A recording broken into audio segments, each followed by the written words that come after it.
파파! 네, 안녕하세요 파파 게러지 여러분들. 오늘도 제가 올드카를 소개시켜 드릴 타임이 왔습니다. 자, 눈앞에 있는 이 차 굉장히 익숙하지 않아요? 며칠 전에 소개시켜 줬던 그 차랑 좀 왠지 비슷해 보이기도 합니다. 바로 이 차량, 똑같은 라인업의 911 시리즈입니다. 근데 그 전에 나왔던 검정색은 얘 이후에 나왔던 993 모델이고, 얘는 그 바로 전에 나왔던 964라는 모델입니다. 짠! 어디서 많이 본 것 같지 않아요? 저는 이 차 딱 보니까 예전에 제가 즐겨봤던 진짜 좋아했던 영화가 있어요. 윌 스미스 주연의 나쁜 녀석들에 나오는 그 경찰로 나왔을 때 부자 경찰이 몰던 차가 바로 이 차량이거든요. 처음에는 난 그 차 보고 요즘에 993인가 이렇게 했는데, 993이랑 964랑 차이가 보면 993은 이 라이트랑 범퍼가 살짝 이렇게 앞으로 이렇게 나와져 있고, 964는 이렇게 그 범퍼 라인이 일자로 이렇게 딱 돼 있거든요. 그래서 자세히 계속 보니까 964 터보 같더라고요. 근데 인터넷에서도 반응이 하나는 993이다, 964 이러는데, 제가 볼 때는 그거는 963입니다, 여러분. 자, 이 차량 지금 보면 굉장히 화려하게 딱 이렇게 해놨어요. 보면은 바디킴도 되게 과하고, 오버핸드에다가 뒤에 또 심지어 고래 날개까지 딱 달려 있습니다. 근데 이 차량은 그 RS 모티브로 이렇게 차주분이 해놓은 건데, 원래는 카레라입니다. 그냥 카레라 모델이고요. 964 하면은 911의 이제 3세대, 이게 89년도부터 94년까지 제가 나왔던 걸로 알고 있는데, 930 이후로 이제 다루기도 좀 편하고 포르쉐가 추구했던 실용성이나 이런 걸 다 챙겼던 모델이고, 역대급으로 가장 좀 아름다운 라인의 모내에서 수식어가 굉장히 많이 붙어 있어요. 그리고 이 차량은 컬렉터들도 굉장히 갖고 싶어하는 차량입니다.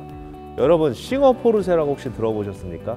미국에 있는 이제 튜닝 어떻게 보면 포르쉐 덕후로 성공하신 분이 이 차를 하나부터 열까지 다 뜯어가지고 다 새로운 이제 막 지금의 이제 나온 차보다 더 고성능 좋게 이렇게 하는데, 그 싱어 포르쉐가 만드는 차 기반이 바로 이 모델 964입니다. 저희도 지금 2년 전인가 그쪽으로 이제 차가 한 대 갔는데 이제 올 때가 된 걸로 알고 있어요. 근데 그것도 여러분한테 싱어 포르쉐를 소개시켜 주셨으면 좋은데, 아마 그 공개가 될지 안 될지는 제가 가서 아유 대표님 제발 이거 파파 게러지 한 번만 출연 좀 시켜서 이거 오면 대박입니다.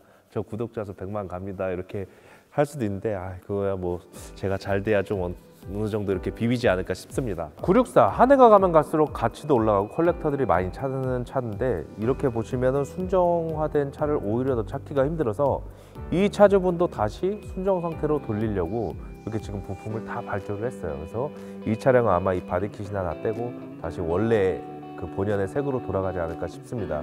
리스토어하기 전인데도 굉장히 깔끔합니다. 기존 차량 이 관리 상태 보니까 기존 차주분들이 이거를 엄청나게 사랑했을 것 같아요. 그리고 이 차도 993과 마찬가지로 공랭식 엔진을 선택하고 있습니다.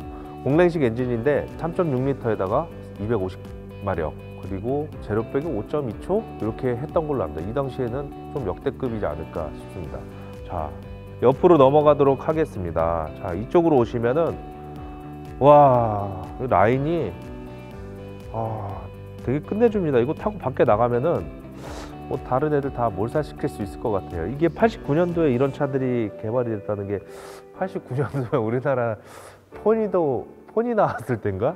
폰이 나왔을 때네요. 그때 이런 차를 타고 다녔을 때는 기분이 어땠을까 싶습니다. 그리고 포니가 그때 제로백이 한 20초 됐을라나? 20, 30초 됐을 때 얘는 5초 만에 이렇게 주파를 했으니까 차이가 어마어마하네요. 그 당시 이제 독일 기술들 보면 대단합니다. 964의 후면부로 돌아왔습니다. 후면부 보면은 굉장히 큰 스포일러가 달려 있는데, 이 스포일러 역할은 이 차를 막 다운포칭해서 눌러주는 역할도 하지만, 원래는 이 스포일러는 이 차량이 엔진이 뒤쪽에 있기 때문에 뿜어져 나오는 출력의 열기에 그런 거를 시켜주려고 공기를 이렇게 해가지고 이쪽으로 넣어주는 역할을 한다고도 합니다. 그리고 이쪽 밑에 보시면 테일 램프가 일자로 쫙 이어져 있는데, 요즘에 보면은 이제 992라는 이제 모델도 새로 나왔고, 카레라 이제 4에는 일자로 이렇게 적용된 라이트를 쓰는데, 이 당시에는 뭐 2륜이든 4륜이든 다 이런 라이트를 썼다고 합니다. 그리고 이 차량은 그 카레라 4 모델이라서 4륜입니다. 네, 4륜 구동돼 있고, 요거를 열게 되면은 엔진이 안에 들어가 있습니다. 그리고 신기하게 보니까 미국식에서 자주 쓰는 방식인데, 범퍼가 보면 이렇게 튀어나와 있잖아요. 범퍼 가드처럼 이렇게 튀어나왔는데, 이게 원래는 미국판에서 이런 방식으로 쓰거든요. 근데 뒷번호판이 긴 거를 장착한 걸 봐서 이 차량은 유럽식이네요. 네. 유럽식인지 미국식인지 보려면 범퍼 앞에 이제 호박등도 달려 있어야 되고 이제 이런 규제가 있는데, 얘는 제가 봤을 때는 미국식이 아니라 유럽식 같습니다. 뒤쪽에 온 이상 이제 엔진은 우리가 안 볼 수는 없잖아요. 엔진도 한번 열도록 하겠습니다. 엔진룸은 그 다른 차랑 좀 틀려요. 여기 운전석 문을 열고 문 사이 휀다에 이렇게 스위치가 있어요. 이거를 딱 하고 당겨주면 이렇게 딱 올라옵니다. 올라서 간단하게 쫙 열어주면 돼요. 딱 보이시죠? 3600cc 수평대양 공랭식 엔진이 여기 딱 자리 잡고 있는데, 이게 소리가 굉장히 특이해요. 뭐라고 해야 되지? 이게 무슨 소리라고 해야 되지? 탈탈탈탈탈탈 소리라, 경운기, 좀 듣기 좋은 경운기 소리라고 해야 되나?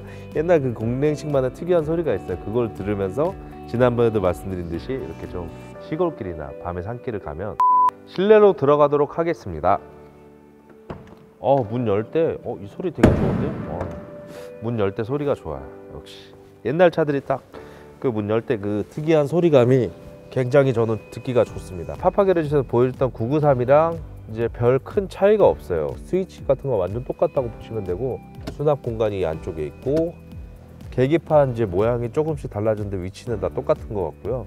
그 다음에 키 꼽는 데, 이것도 레이스카기 때문에 왼쪽에 키가 꼽는 데가 있습니다. 보통 뭐 타자마자 막 이렇게 찾는데, 포르쉐나 벤틀리나 일부 레이스 DNA를 가진 차들은 이쪽에다 키를 꼽게끔 되어 있습니다. 이게 뭐 다시 한번 설명을 드리자면, 왼손은 키를 이쪽으로 대고 오른손으로 이제 기아를 넣고 이러고 있었다고 합니다. 기아가 수동이라서 기아 5단 미션이 이렇게 적용이 되어 있어서 여기 써 있고요. 비상 깜빡이랑 그다음 언락 스위치가 이때도 있었구나. 언락 스위치가 있고, 그다음에 컵홀더는 따로 있진 않네요.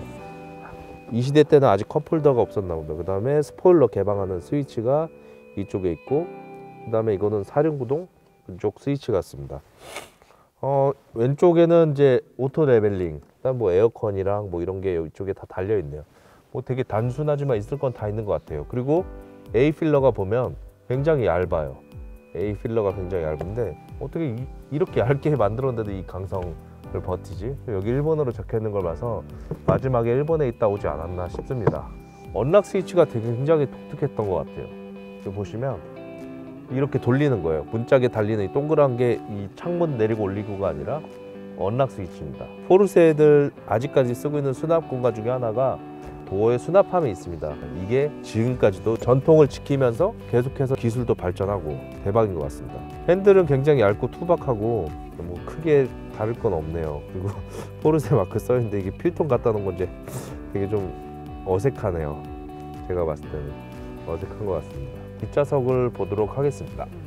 여기 보시면 안전벨트가 있는 걸 봐서 사람이 앉을 수도 있게끔 해놨는데, 나라마다 법규가 다 달라서 시트로 인정하는 나라가 있고 시트로 인정이 안 되는 나라가 있습니다. 한국 같은 경우는 그 시트로 인정이 안 되는 경우가 많습니다. 그래서 이거를 그냥 형식상 의자지만 간혹가다 카시트 놓고 간단하게 애기들 태울 때 쓰는 사람이 있고, 이렇게 접으면 짐 같은 거 올려놓을 때 이렇게 여기 위에 올려놓으시면 됩니다. 제가 일전에 스위스랑 독일 갔을 때 포르쉐를 렌탈을 한 적이 있는데, 그 최신형 991 까레라를 빌려서 간 적이 있어요. 그때 여행용 캐리어가 이제 기내용 가방이랑 이제 크게 리모아 하나 큰 거 하나 있었는데, 이걸 접으니까 여기 딱 들어가더라고요. 그래서 와 대박이다 실용성 이러면서 놀랬던 기억이 있습니다. 안 들어가면 어떡하지 했거든요.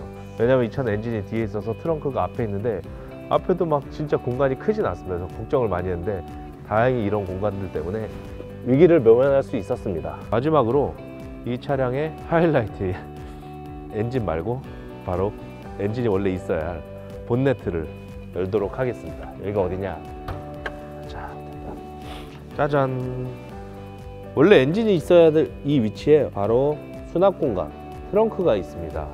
그리고 이 트렁크는 생각보다 이제 앞에 있는 트렁크 치고는 생각보다 넓은 편인데, 여기 보시면 이 안에 이 카바를 벗기게 되면 이 안에 배터리나 뭐 이런 뭐 워셔액이나 이런 장비가 들어가 있습니다. 네, 여러분 이제 외관 내장 다 소개를 다 끝냈습니다. 주행을 해야 되는데 사실 차주분의 요청으로 인해서 아쉽게도 주행 못했습니다. 그리고 사실 제가 뭐 이거를 탄다고 해서 뭐 이게 어떻다 저렇다 판단할 그런 능력이 또 안 됩니다. 올드카 같은 경우는 그 시대를 같이 생존해야 그거를 가장 빨리 이해를 할 수 있는데, 아쉽게도 저도 이 세대가 아니라서 이때 이제 제가 태어나기 시작할 때라 그래서 잘 몰라요. 그렇기 때문에 이 시대의 이제 주행감을 얘기하면서 막 그 평가를 해야 되는데 뭐 얘기해봤자 이때 차 이거 뭐야 이래서 뭐 요즘 차만 타다 보니까 솔직히 제 마음속에는 주행감도 별로라고 생각할 수도 있는데 그 시대 때 이제 차를 탔던 분들이랑 나중에 한번 콜라보를 해서 그 차주 옆에서 그때 있던 실감나는 얘기를 한번 들을 수 있으면 좋겠다고 저는 판단하고요. 그리고 저희가 이제 파파게러지 올드카 소개를 많이 하는데 제가 TMI가 너무 많다고 편집되는 경우가 굉장히 많더라고요. 그래서 말을 최대한 아끼고는 있습니다. 그래도 재밌게 하려고 공부는 많이 하고 있는데 아직까지도 부족함에 맞습니다. 그래도 제가 한드라도 여러분들한테 소개를 시켜주려고 노력을 엄청 합니다. 이게 자동차 유튜브를 하다 보면 진짜 이 차 섭외하는 게 굉장히 큰 어려움이 있거든요. 사장님한테 가서 계속해서 이렇게 막 빌어야 되고 막 모두 막 사 먹여야 되고 막 얘기 좋게 해야 되는데 이게 쉬운 일은 아니다. 특히나 이런 희귀한 차들 누가 밖에다 내놓고 싶겠습니까? 알려지면은 막 물어뜯으려고 난리인데 그래서 어려움이 있는데 그 어려움 속에도 저희가 누굽니까? 파파게러지입니다. 네. 이렇게 한 거 많이 사랑해 주시고 혹시라도 틀린 정보 있으면 악플 많이 달아주세요. 저는 다 수긍합니다. 저 악플 되게 좋아해요. 악플 보셨잖아요. 제가 하나도 안 지웁니다, 여러분. 욕만 안 하면 되니까 거기다가 틀린 거 있으면 해주시고 저희 꼭 좋아요랑 구독 좀 눌러주시길 바랍니다. 감사합니다. 파파! 끝났나요? 집에 가요?